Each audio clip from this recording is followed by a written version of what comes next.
Today, computers are all around us. From desktop computers to smartphones, they are changing the way that we live our lives. But have you ever asked yourself, what exactly is a computer? A computer is an electronic device that manipulates information or data. The computer sees data as ones and zeros, but it knows how to combine them into more complex things, such as a photograph, a movie, a website, a game, and much more. Computers use a combination of hardware and software.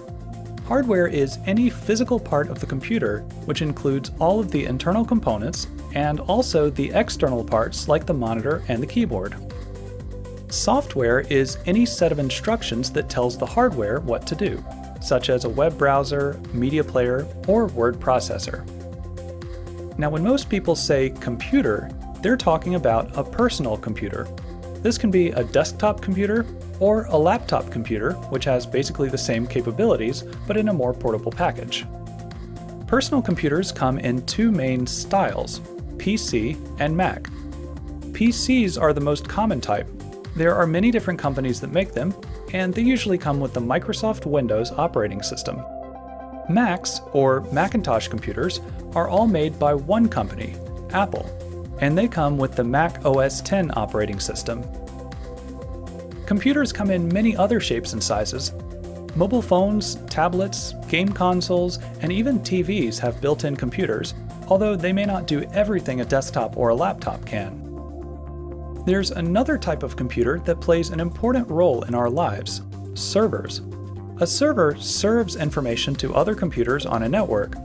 In fact, every time you use the internet, web servers deliver the web pages that you want to see to your computer. Servers are also used in many offices to store and share files. As you can see, there are many different types of computers out there, and they affect our lives in a variety of ways.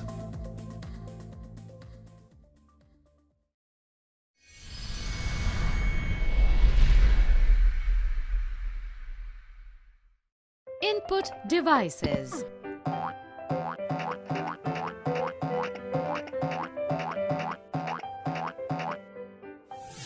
Input devices are devices that provide information and data to the computer.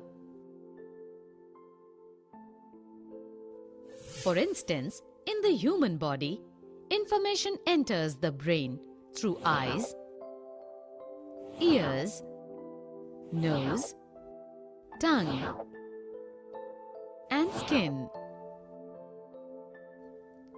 In a computer, information enters through the input devices.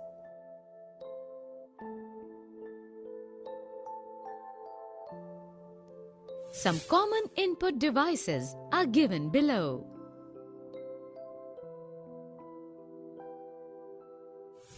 Keyboard.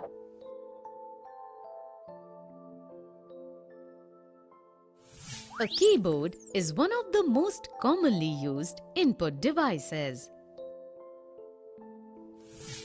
It is used for typing letters and numbers along with some special characters. Mouse.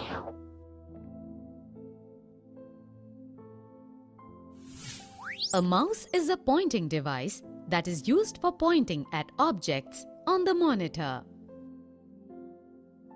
It is also used for drawing images. The mouse can be moved on a smooth surface to control the movement of the pointer on the monitor. Scanner.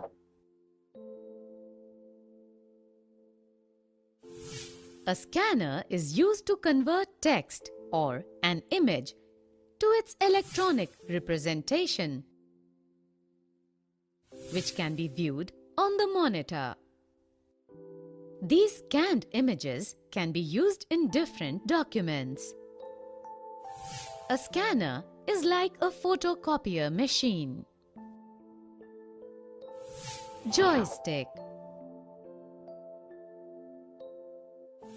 A joystick is an input device which helps in playing computer and video games. It has one or more buttons on it.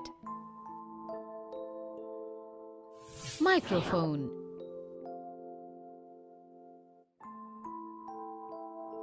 When you speak over a microphone,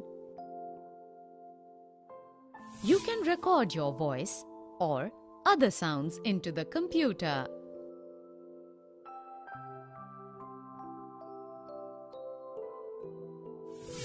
Light pen. A light pen is an input device which is similar to a mouse.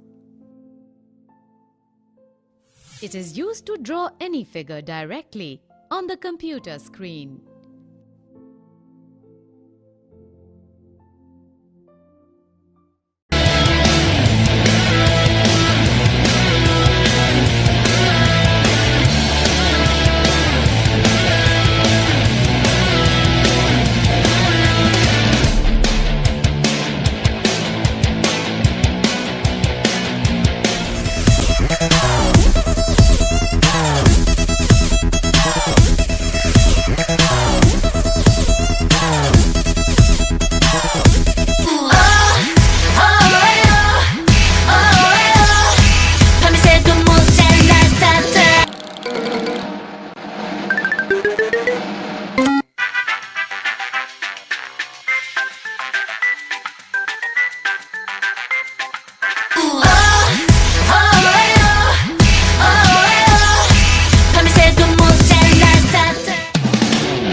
Did you know that you and your computer speak different languages?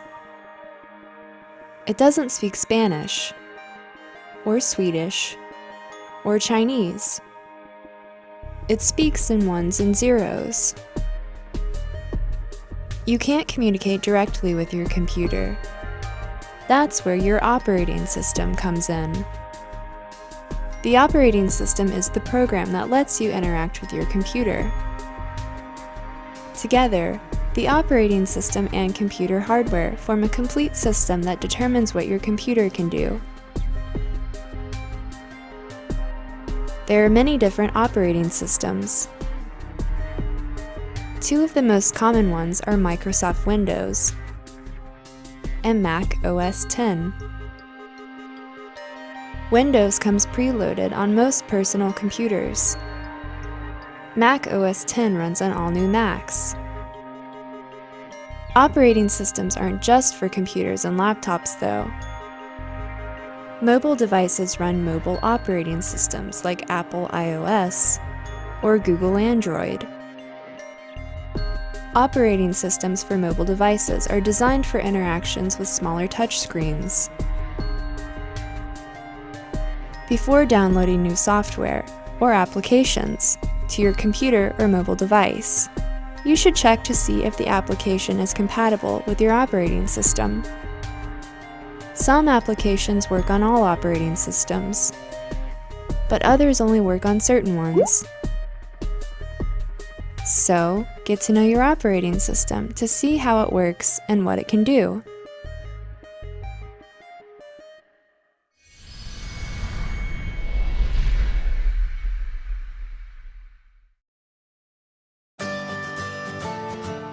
Have you ever wondered how the internet actually works?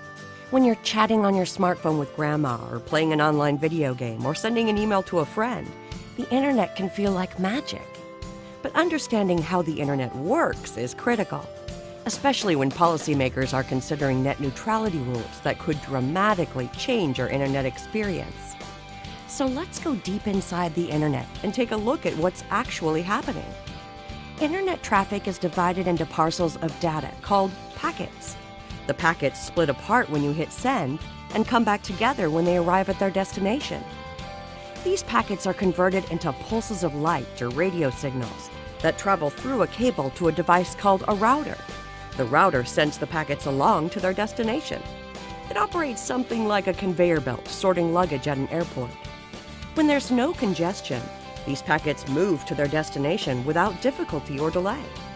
But what happens when there are too many packets moving through a junction at a given moment in time? Let's say an email hits a bottleneck. Random packets will drop and try again a few milliseconds later when it's their turn at the junction. Your email may be delayed a second or two, but for most of us, that's no big deal. But what happens when real-time traffic like a video chat or voice call hits the same bottleneck? If packets are dropped, you may be disconnected. The voice may be garbled. The video may be jittery. There may be a delay or an echo. The experience is incredibly frustrating. And this is even more of a challenge when speed matters, like with fast-paced stock trading or online video gaming, as well as with new applications like real-time health monitoring. If the packets aren't reassembled at their destination just at the right time, just in the right order, the applications won't work properly. Fortunately, there's a way to avoid the vast majority of these problems, and that's through scheduling of internet traffic. By labeling packets and making the sorting devices understand which packets need to go where and when, everyone's experience gets better. Scheduling of internet traffic allows for real-time applications to be routed first, while other applications can be sorted as space becomes available. Scheduling also opens possibilities for consumers who want specialized experiences, like fast-paced stock trades or online video gaming, that can be provided without impacting the experience of other consumers. Now, is there a role for government in all of this? Absolutely. To stop or punish bad acts. Blocking of legal content is wrong, and anti-competitive behavior should be investigated by regulatory authorities. But without the ability to schedule, which helps prioritize traffic when necessary, our internet experience won't be as good as it can be. Policymakers are deciding how flexible or restrictive net neutrality regulations will be. The fact is, not all bits are created equal. If we treat them that way, consumers will pay the price, and they won't have access to innovative new technologies and services that have the power to improve our internet experience.